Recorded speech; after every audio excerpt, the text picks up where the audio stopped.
ガジャファルコンズの千秋です。安藤です。30歳になって同窓会の誘いが一気に来るようになったんやけど。俺もやわ。そういう時期なんかな。30歳になると節目の年、ここで久しぶりに会っときたいってなる連中が多いみたいなんやけど。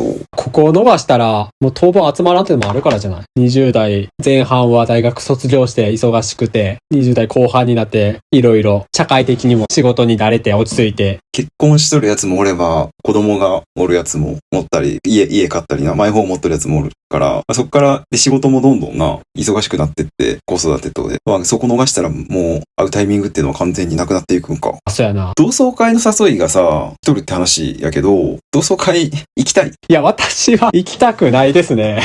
そう、俺もそうなんやけど。よっぽど仲のいいグループとかじゃない限りは、俺は行かんではいいかなとは思うわ。同窓会ってさ、そもそも自分たちのさ、マウントの取り合いになるっていうのもあるしさ、俺がその高校の同窓会、仮にやるってなって、高校の時苦い思い出があるとか、いじめられとったってわけじゃないんやけど、今更高校の同級生とかと会ったところで、そんな話すこともないし。確かにな。別に久しぶりに会うってことはずっと会ってなかったわけで、会いたいと思ってなかったってことやから、別にそいつらの近況を知りたいとも思わんし。まあ、そうやな。俺の同窓会をやろうって言い出したその LINE のグループがあるんやけど、そこで乗り気な連中っていうのは、もう大体結婚しとって子供がおる奴らなんよ。あ、そうやろな。同窓会っていうさ、普段嫁と子供に縛られてさ、なかなか遊びに行けやん奴らがさ、同窓会という大義名分を使ってさ、大学とかやったらさ、大学があった場所とかで同窓会やるからさ、泊まりで一晩中飲みに行ったり遊んだりできるっていう。口実もできるしな。だから乗り気になっとる。俺とかさ、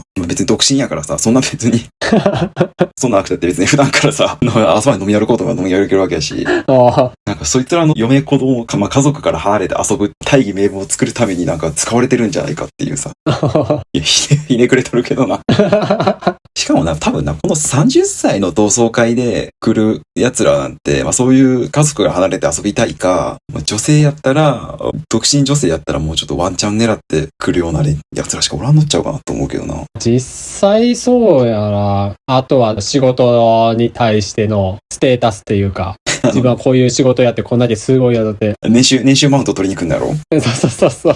仕事忙しいアピールとかさ。20代前半ぐらいまでってさ、新卒で入った人らってそこまで年収変わらんな。変わらんな。大手であろうが。多少ボーナスとかで差はあるといえど。30歳って結構差が出始めるんよな。同じ大学を出た奴らでも。しかも、30歳つうと転職しとる奴らも何人かおるわけやしな。年収に差が生まれるからね。自分が世間より高いと思っとる奴らは、実際高い年収をもらっとる奴らっていうのは、マウントを取りやすいし、すごい気持ちいい気分に浸れるな。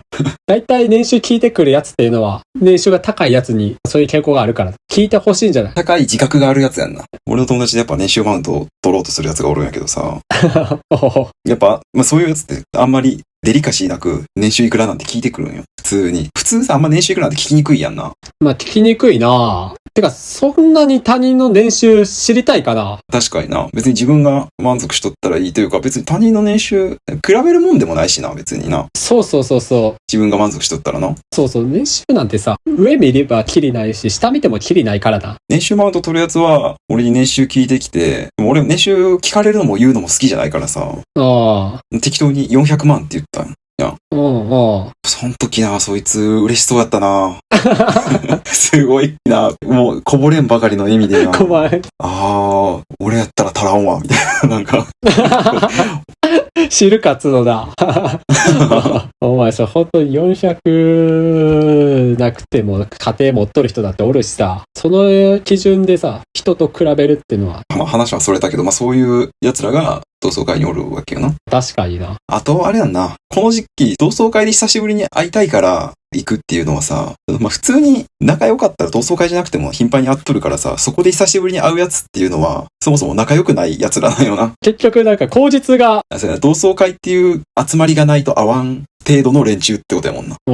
俺とか安藤さんはさ、大学が遠い。俺は今住んどるとこと大学行っとった場所が結構遠いからさ、大学の同窓会ってなるとその大学の場所で開催しようってなるんやけど、そこまで行くのにさ、2時間とか3時間とかかかるわけよ。交通費もかかるし。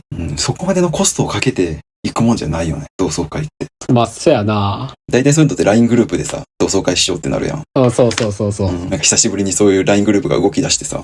あっ最近。LINE グループで同窓会の話してるときさ、しんどいよな。しんどいな。千秋さんは、遠いっていう大義名分があるやん。ああ、まあそうやな。俺はさ、そのままのところでさ、もう働いてやっとるからさ。ああ、大学とね。必然的にそう、集まる場所がもう、俺が全然行ける距離にあるんよ。やからもう、LINE がその動いた時にはさ、大学から、U ターンして地元に帰った奴らが一堂に集結、そこに集まる中でさ、I ターンで出てきた俺がさ、息を潜めるようにずっと LINE をさ、既読無視してさ。日本全国散らばった奴らが安藤さんの住んどる場所に来るのに、そこにおる自分だけが参加せずに。そう、集結しに来んのに、一番フットワークの軽い俺が。息を潜めて、LINE で様子を見守る。LINE のスケジュール調整とかな、ツールあるやん。バツとか三角入れるやつ。ああ、怖い。あれが始まった時も苦痛やんな。1ヶ月の予定を。それできるもんなら全部バツつけたいけどな。でも結局、丸もバツもつけずに放置して、開催日だけが迫ってくるっていう。結論を先延ばしにしたいよな、そういうのってな。まあなあ。そういう話を他人にするとさ、じゃあ、行かんだらいいやんとかさ、じゃあ LINE のグループ抜けたらいいやんって言われるんやけどさ。まあななかなかこれもな、抜けにくいんよな。そうなんやな。結局、同窓会のね、LINE とかができるグループって仮にもさ、大学とか高校でさ、仲良かったグループやん、その時は。だからここで抜けたら、もう縁の切れ目やん。今後会うことはないかもしれんけど。会うことないから、会う気がないから同窓会に行かんねやけど、LINE のグループを抜けてしまうと本当にもう完全に縁が切れるんじゃないかと思ってしまうよな。そう。絶好みたいな。これからも多分増えてくると思うけど。今20代の人とかは30歳になった節目で絶対同窓会1個開かれると思うから、行きたくないなら行かんのがおすすめ。そうやな。わざわざ行っても正直そんなに得られるもんはないよっていう。大丈夫。ただのひがみラジオになってない。20代の人は、これから来たる30歳の同窓会に向けて、今から所属しておく LINE のグループは厳選しといた方がいいよ。それは確かにいいアドバイスやわ。いうアドバイスですね。じゃあ今回はこの辺でありがとうございます。はい。このチャンネルではこんな感じで普段気になった出来事やニュースを雑談形式で配信しています。どのチャンネルかわからなく前にチャンネル登録とまた高評価の方お願いします。あと個人的に蒸されたいっていうブログを運営してて週に1回更新してるので読んでくれたら嬉しいです。